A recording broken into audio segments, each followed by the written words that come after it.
Bonjour Clémentine Autain. Bonjour. Et puis évidemment, vous avez aussi beaucoup travaillé à la Commission des Affaires étrangères. Et à ce titre, justement, on va pouvoir, pas que, bien sûr, mais on va pouvoir commenter ce qu'a dit hier soir Emmanuel Macron. Cette intervention d'un quart d'heure sur l'Ukraine et menaces de guerre.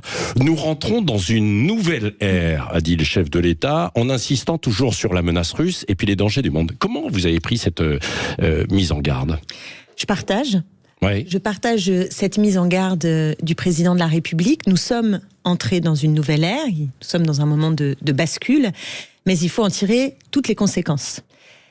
Oui, il faut impérativement que nous affirmions notre solidarité à l'égard du peuple ukrainien, et je dirais que le chef de l'État a eu les mots qui sont justes à l'égard du régime de Poutine, et je les partage. Mais il faut voir aussi que nous sommes dans un monde où les États-Unis d'Amérique sont désormais présidés par Donald Trump, et que ça, c'est un point de bascule considérable, et que ce point de bascule, il s'accompagne d'une vague brune planétaire dont il faut aussi prendre la mesure. Parce qu'il y a l'impérialisme russe, mais il y a aussi l'impérialisme et la brutalité de Donald Trump, et c'est lui qui accélère une situation de très grande imprévisibilité et dangerosité. Le chef de l'État a eu un ton plus mesuré sur Donald Trump. En fait, hier, il a évoqué simplement les tarifs douaniers, grosso modo. Exactement. C'est l'autre guerre qui nous menace. Exactement. C'est pour ça que je dis qu'il faut clairement prendre la mesure de ce changement, sortir de toute logique atlantiste qui a quand même prévalu dans notre pays et en Europe depuis fort longtemps, depuis trop longtemps, puisque c'est aussi la raison pour laquelle nous n'avons pas assuré notre indépendance à la fois militaire, de défense, mais aussi notre indépendance énergétique. Et nous voilà aujourd'hui au pied du mur, dans une très grande difficulté. La deuxième chose, c'est que si on prend la mesure de cette bascule du monde, la réponse ne peut pas être seulement sur le terrain de la défense. C'est important et j'y reviendrai. Bien sûr, il faut se défendre. Et à partir du moment où notre sécurité était quand même en grande partie assurée par les États-Unis, il faut qu'on en prenne la mesure et trouver les moyens de réinvestir. Mais vous conviendrez avec moi que ça ne fait pas une stratégie géopolitique pour notre temps. Et ce que je crois qui n'est pas mesuré et qui n'a pas été dit hier soir et qui a manqué, c'est que la solution ne peut pas être de recréer un petit Occident isolé face à deux grandes puissances. Alors c'est ce que je voulais vous dire hier soir. Moi, j'ai trouvé, en fait, dans son intervention, nous en parlions tout à l'heure dans le débat, qu'il y avait un certain nombre de questions et de sujets qui étaient mis sur la table, mais il n'y avait pas nécessairement les réponses, quoi. Et sur la dissuasion nucléaire, sur le financement de notre plan, et puis sur un autre terme. Là, je voudrais, avant d'aller voir en détail, notamment sur l'Europe, le terme de patrie qui a été utilisé. La patrie a besoin de vous, de votre engagement. Comment vous avez perçu, vous, ce message ? Là, plutôt, cette partie-là, c'est plutôt la stratégie du choc. Au sens où il nous prépare, il prépare les esprits, et tout cela pour nous expliquer que l'effort pour investir dans notre défense sera supporté toujours par les mêmes. Et que rien ne sera demandé aux hyper riches et aux grands groupes économiques, et que donc, ce qui d'ailleurs... Il n'y aura pas de hausse d'impôts. Il l'a dit de manière extrêmement claire. Sans hausse d'impôts, si vous augmentez, il a montré la courbe d'augmentation considérable des dépenses militaires. Et d'ailleurs, vous aurez noté qu'à l'échelle européenne, Ursula von der Leyen a annoncé que la règle du traité de Maastricht, vous savez, les fameux 3% de déficit public, eh bien, aujourd'hui, ils étaient obsolètes. On s'asseyait dessus pour les dépenses militaires. Mais on ne l'a pas fait quand il s'est agi de lutter contre les inégalités, d'investir dans la transition écologique, de défendre nos services publics. Pour tout cela, il n'y a pas eu. Il n'y a pas eu d'efforts et de demandes. Donc, sur le thème d'engagement pour la patrie, qu'est-ce que vous avez compris alors, justement ? C'est quoi ? C'est mobiliser des réservistes, rétablir un service militaire, c'est quoi ? Pour l'instant, c'est pas du tout clair. Mais la seule chose qui a été claire dans le discours d'hier, c'est que cet effort demandé aux Françaises et aux Français, c'est une nouvelle cure d'austérité pour tous les budgets sociaux, pour toutes c'est très concret tout cela, puisque maintenant, il va falloir faire avec la même somme, sans augmenter les impôts des hyper riches et des grands groupes économiques, il va falloir faire la même chose en investissant des milliards dans notre stratégie militaire. C'est un problème du point de vue du progrès social, humain, écologique, mais c'est aussi un problème du point de vue patriotique. Parce que comment voulez-vous que les Français adhèrent à cet effort si cela se traduit très concrètement par un recul des services publics, par une incapacité à être à niveau par rapport aux urgences climatiques qui sont, on voit le déjà là, hein, quand on a vu les tempêtes, tout ce qui se passe. Je veux dire, c'est pas c'est pas pour l'avenir, c'est maintenant, c'est tout de suite. Quand on voit aussi la désindustrialisation et les besoins d'efforts en la matière, quand on voit également les retraites qui sont... il va y avoir une réindustrialisation justement sur le thème de l'armement. Hier d'ailleurs, vous avez vu en bourse, ça a flambé du côté des principaux constructeurs et fabricants. Ça va relancer la machine à ce niveau-là, non ? Écoutez, j'espère sincèrement, soyons clairs. Il faut être réaliste par rapport à ça. Oui, je suis très réaliste. Et d'ailleurs, je ne vous dis pas, il ne faut pas investir dans notre dépense militaire. Mais je vous dis très solennellement qu'on ne prépare pas la paix en préparant la guerre. Et que notre industrie française ne peut pas reposer uniquement sur la dynamique de la construction militaire. Enfin, écoutez, soyons sérieux. Préparer la paix en préparant la guerre. On ne peut pas préparer la paix en préparant la guerre. Et c'est pour ça, j'insiste sur le point que je développais tout à l'heure. En contradiction avec vous sur ce point, en disant qu'il faut se réarmer, se préparer pour évidemment dissuader, quoi. Ça, je suis d'accord avec ça. Écoutez-moi jusqu'au bout. Il y a deux choses. Se réarmer, ne pas être dépendant des États-Unis et donc assurer notre propre défense, oui. Estimer que ça, c'est une stratégie pour la paix, ça n'est pas vrai, c'est un élément. La dissuasion, bien sûr que c'est un élément. Mais une stratégie pour la paix, ça veut dire aller chercher des alliés à l'échelle internationale. Et d'ailleurs, vous aurez vu qu'aujourd'hui, le sommet européen ne se tient pas dans l'Union européenne, avec un pays partenaire, mais qui n'est pas dans l'Union européenne, qu'à l'intérieur de l'Union européenne, nous avons aussi des pays qui ne sont pas véritablement des alliés. Je pense à la Hongrie de Orban, je pense à l'Italie de Meloni, qui sont alignés sur Trump et Poutine quand nous avons à dire... Mélanie, non, elle n'est pas alignée sur Poutine. Écoutez, elle n'est pas... Elle a pris la défense quand même beaucoup de l'Ukraine. Parce que le territoire européen, elle voit bien que ça grignote. Mais vous savez parfaitement que la vague brune, elle est aussi à l'intérieur de l'Europe. Donc j'insiste sur aller chercher des alliés à l'extérieur de l'Union européenne également. Il n'y a plus d'Occident, il faut en prendre la mesure, et il n'y a plus de Sud global. Et d'ailleurs, il n'y en a jamais eu. Alors où, justement ? Où aller chercher ces alliés ? Vous savez que la Russie et la Chine, eux, se sont occupés depuis très longtemps, avec l'essor des BRICS, de se dire qu'il y avait des partenaires, pas simplement dans les puissances occidentales. Bien sûr. Voilà. Donc si on voit que l'Occident est en train de s'effondrer, t'as plus de voyez ce que je veux dire, de cohésion. Il faut aller discuter avec le Brésil.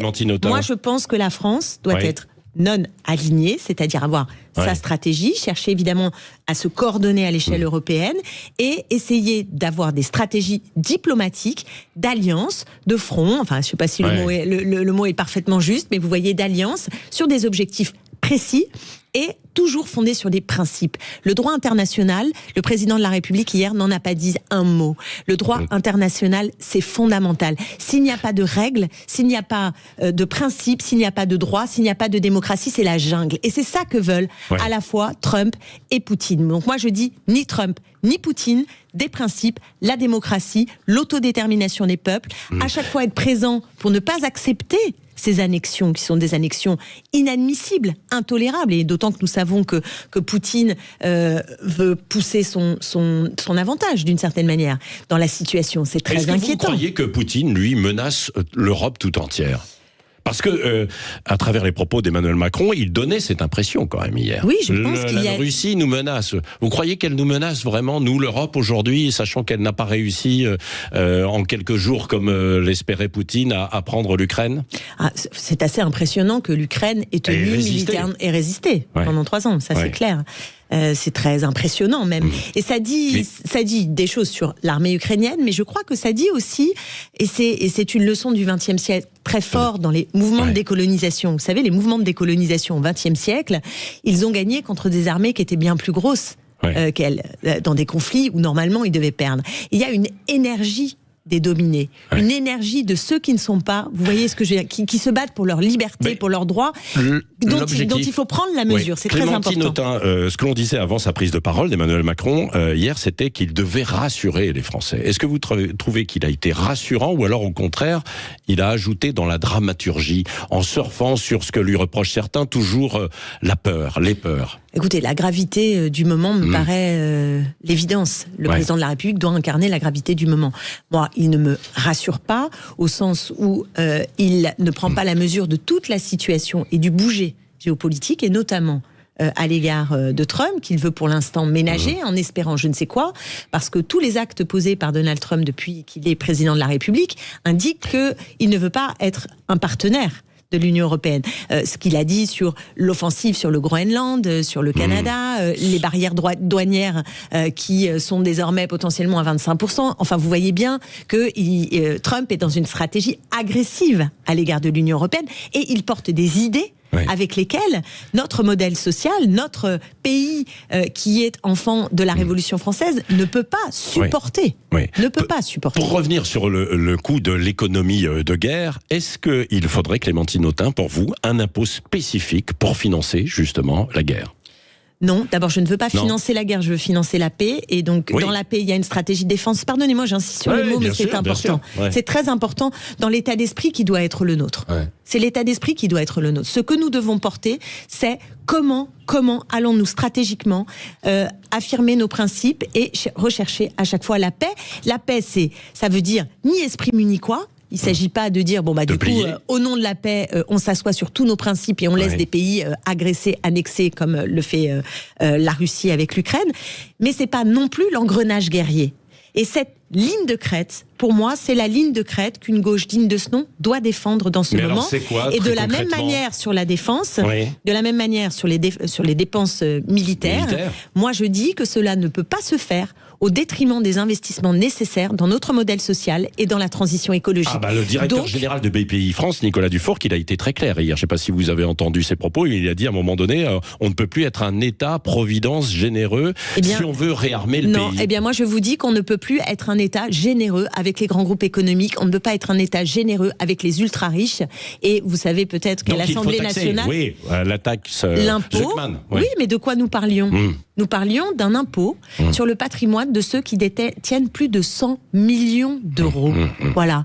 Et on leur demandait 2%. Ça a été voté à l'Assemblée nationale. L'exécutif ferait bien de reprendre, par exemple, cette mesure. La Cour des comptes estime qu'il y a 62 milliards dans notre budget aujourd'hui qui vont aux grands groupes économiques et aux hyper riches. Eh bien, je pense que ces milliards, ces dizaines de milliards, il faut aller les chercher pour financer nos dépenses de défense, mais aussi pour financer notre modèle social. Vous savez, je pense que pour qu'il y ait de la cohésion dans notre pays, il faut que notre capacité à lutter contre les inégalités sociales, à lutter contre le ressentiment qui existe dans le pays. On l'a vu avec les Gilets jaunes. C'est pas vous que je vais l'apprendre à Sud Radio. Sûr. Vous le savez très bien. Il y a du ressentiment dans ce pays. Et ce ressentiment, plus il grandit, plus l'extrême droite en fait son terreau. Et si on veut la paix dans le monde, je vous le dis très solennellement, si on veut la paix dans le monde, il faut éviter Marine Le Pen au pouvoir en France, car ce serait un allié, nous le savons, de Trump et de Poutine. Et donc pour éviter... Si elle a un peu pris ses distances, elle n'est pas très à l'aise. Parce qu'elle sait qu'elle n'est pas à l'aise, parce qu'elle sait qu'en France, les choses ne peuvent pas aller ainsi. Mais pourtant, Donald Trump, croyez-vous qu'il a dit tout ce qu'il est en train de faire à son peuple? Je ne le crois pas. Est-ce qu'il a dit qu'il allait virer en masse des fonctionnaires? Est-ce qu'il a dit qu'il allait... lors de sa campagne, c'est ce que vous dites. S'en prendre aussi frontalement au monde scientifique? Est-ce qu'il a dit qu'il allait attaquer, menacer en tout cas, d'attaquer d'autres pays? Je ne fais pas toute la liste des mesures que Donald Trump a prises. Des déclarations en tout cas, quoi. Non, parce que parfois, il lance des déclarations, il revient sur le sujet. Il revient dessus parce que c'est anticonstitutionnel parfois. Et parfois aussi, il prend des mesures et il les met en œuvre alors qu'elles sont anticonstitutionnelles. Donc je vous dis une chose, le fascisme arrive toujours masqué. Donc faisons très attention pour notre pays. Alors, Clémentine Autain, juste un mot quand même sur l'Europe, vous l'avez évoqué tout à l'heure, vous adhérez au projet justement de réarmement de l'Europe avec ces 800 milliards d'euros? Comme je vous l'ai dit tout à l'heure, je suis abasourdie du fait qu'on s'assoit sur la règle des 3% pour ça. C'est vrai que c'est quand même assez sidérant. D'un seul coup, on s'est trouvé 800 milliards d'euros, 150 milliards d'euros tout de suite et 800 milliards d'euros. Moi, je pense qu'en effet, on a besoin d'une coordination. On ne peut pas, à l'échelle seulement nationale, s'en sortir. Donc la coordination me paraît nécessaire. Mais la coordination ne dit pas une armée européenne. Vous voyez ce que je veux dire? C'est pas la même chose. C'est une coopération et c'est un investissement massif, bien sûr. Coopération, coordination, j'entends. Effort qui doit être aussi supporté par la Banque Centrale Européenne, mais qui pourrait par exemple aussi annuler une partie de la dette qui est détenue par la Banque Centrale, que la Banque Centrale Européenne a prêtée aux États. et elle peut annuler tout ou partie de la dette. Donc ça fait partie des solutions aussi possibles que l'on peut mettre en œuvre aujourd'hui. Donc une solution radicale telle que celle-ci, d'annuler en fait une partie de la dette. Ce sont des choses qui se sont faites dans l'histoire, dans les moments tragiques. Mais donc vous êtes sceptique sur cet effort conséquent des 800 milliards, tel qu'il est envisagé. Pour bien comprendre. Ce que je vous dis, c'est qu'il faut un effort pour notre défense, mais que cela ne fait pas une stratégie pour la paix, et que deuxièmement, cela ne doit pas se faire au détriment des politiques qui permettent la cohésion, qui permettent de faire reculer les inégalités, qui permettent de faire face aux défis climatiques. Vous savez quand même, pour revenir sur le défi climatique, que les guerres aujourd'hui, elles se font beaucoup avec une logique de prédation des ressources rares. Et en Ukraine, on sait très bien. Il y a les minerais, les minerais, bien sûr. Et que ça joue. Le Groenland, vous croyez que c'est quoi? Bien sûr. Donc, ce qui est en train de se passer, c'est qu'il y a une loi du plus fort que veulent instaurer ces impérialistes pour dire, nous, on va accaparer ces ressources rares. Donc, l'enjeu climatique, l'enjeu écologique, au fond, il est essentiel si on veut faire avancer la paix. Donc s'asseoir dessus, s'asseoir sur notre modèle social qui est gage de cohésion et aussi donc de patriotisme, eh bien, c'est une erreur majeure, tragique. Oui, Clémentine Autain. Là est mon désaccord. Oui, demain, vous sortez ce livre, L'avenir, c'est l'esprit public. Et en fait, nous restons dans le sujet. Mais nous restons complètement, effectivement, dans le sujet. C'est quoi votre esprit public tel que vous l'entendez? D'abord, je fais le constat qu'aujourd'hui, nous sommes asphyxiés de partout et que nous sommes asphyxiés par 40 ans de politique néolibérale et aussi menacés en France, et puis plus que menacés, puisqu'il y a des mises en œuvre à travers le monde, par la vague brune. C'est l'obsession de l'identité, c'est l'obsession de la réduction de la dépense publique. Tout ça nous conduit dans le mur profondément. Et donc moi, je crois que nous devons raviver l'esprit public. L'esprit public, tel que je l'entends, c'est trois choses. C'est d'abord une économie de la mise en commun qui respecte la planète. Vous voyez, un grand changement. C'est-à-dire que c'est ce qui peut permettre de faire reculer la marchandisation du monde. Aujourd'hui, tout est marché. Je vous prends un exemple, les EHPAD. On l'a vu, le scandale des EHPAD, c'était clairement l'idée que le marché pouvait subvenir aux besoins du quatrième âge. Ça s'est terminé par un scandale. Les familles payent des fortunes. C'est pas complètement terminé, mais bon, non, ça existe encore. Bien sûr. Mais ce que je veux dire, c'est qu'on sait aujourd'hui que les familles payent des fortunes à l'échelle individuelle, ont bien du mal à y faire face pour un service qui est un service parfois, souvent, pas humain, tout simplement pas humain. Donc si la puissance publique n'est pas capable de mettre sur pied un grand service public du quatrième âge, alors nous irons droit dans le mur avec des services à deux vitesses. Ceux qui sont très riches pourront se l'offrir et les autres mourront dans des conditions qui sont des conditions indignes. Je prends cet exemple-là, mais je pourrais prendre la question des tempêtes. Regardez les tempêtes ou les incendies qui nous sont arrivés. Je prends juste la question assurantielle. Juste la question assurantielle. Ou même les pompiers. Regardez à Los Angeles. À Los Angeles, c'est des pompiers privés qui sont venus sauver les maisons des riches quand il y a eu des incendies. Quand il y a des tempêtes, eh bien, qu'est-ce qu'on va faire? On va avoir sans cesse à devoir payer plus pour les assurances privées quand on habite dans des zones qui sont des zones... Vous voulez remettre les services publics au cœur de notre société. L'esprit public. Pas forcément les services publics. Non. Parce que certains vont vous dire, alors attendez, c'est de la soviétisation. Pas du tout. Non. Et c'est pas le Gosplan, mon idée. Quand on lit mon livre, je ne propose absolument pas le Gosplan. Je propose en revanche une économie du partage. Donc ça ne veut pas dire l'État forcément qui fait tout, mais en tout cas, l'État, et c'est mon deuxième point de ce qu'est l'esprit public, c'est un État stratège.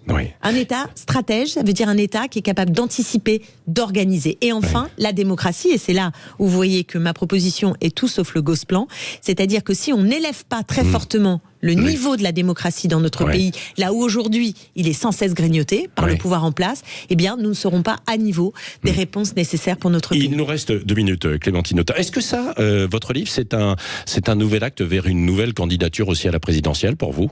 Je travaille, comme vous le savez, à ce que nous ayons un cadre politique pour une candidature, sinon unique, au moins commune, mais je l'espère unique, des gauches et des écologistes. Et je vous disais tout à l'heure la menace de l'extrême droite qui est une menace planétaire, mais qui est une menace aussi très concrète en France. Et je pense vous pourriez être cette voix? Je fais partie de celles et ceux qui cherchent à rassembler et qui travaillent. Ce livre est une contribution au récit commun. Mais là, je vous le dis, et en fait, je suis très en colère. Je vais vous le dire calmement, mais je suis très en colère. Très en colère. Vous voyez, dans le moment qu'on traverse, je vois des débats entre les gauches, les uns qui passent leur temps à s'envoyer des messages, des mots doux, etc. On donne un spectacle qui est un spectacle de fracturation. alors que le moment exige que nous soyons unis. Au travail et en train de préparer cette candidature à la présidentielle qui pourrait arriver plus tôt, on n'en sait rien. Ouais. Et en tout cas, nous sommes attendus parce que si nous n'occupons pas ce terrain, alors nous prenons le risque de Marine Le Pen au pouvoir et c'est un problème pour notre pays, mais maintenant c'est un problème pour la paix dans le monde. Donc c'est vous dire la gravité avec laquelle je vous parle ce matin. Et je pense qu'il faut que les forces de gauche et écologistes se réunissent, se mettent au travail. Et sur l'international, rien n'est insurmontable. Bon, nous devons trouver une doctrine commune. Et vous êtes bien là en fait pour ça. Je suis de ce combat-là et je le mènerai jusqu'au bout. Avec qui? Avec quelle force de gauche d'ailleurs? Toutes celles qui se disent disponibles. Oui. Et j'espère que toutes le seront. LFI, Jean-Luc Mélenchon. Pour l'instant, la France insoumise nous a claqué la porte au nez puisque Jean-Luc Mélenchon dit il y aura un candidat insoumis à l'élection présidentielle. J'entends Marine Tondelier qui dit, elle, il faut une candidature unique des gauches et des écologistes. Et j'entends Olivier Faure dire aussi qu'il est favorable à l'union. Je suis pour que nous commencions à travailler avec toutes celles et ceux qui ont la conscience du tragique de l'histoire. Vous m'entendez, Patrick Roger? C'est le tragique de l'histoire. Et c'est ce tragique de l'histoire qui doit nous hisser à la hauteur du moment. Et donc, nous faire réussir ce que jusqu'ici, nous n'avons pas très bien réussi. On l'a réussi avec le nouveau Front Populaire. Et d'ailleurs, c'est en se mettant ensemble que nous avons fait reculer l'extrême droite. C'est ça. Sauf que là, c'est plus compliqué aujourd'hui. Depuis, nous donnons un spectacle de fracturation. Et bien, j'estime que ça n'est pas du tout à niveau du moment. Merci Clémentine Autain. L'avenir, c'est l'esprit public. C'est justement votre livre qui sort demain. Merci.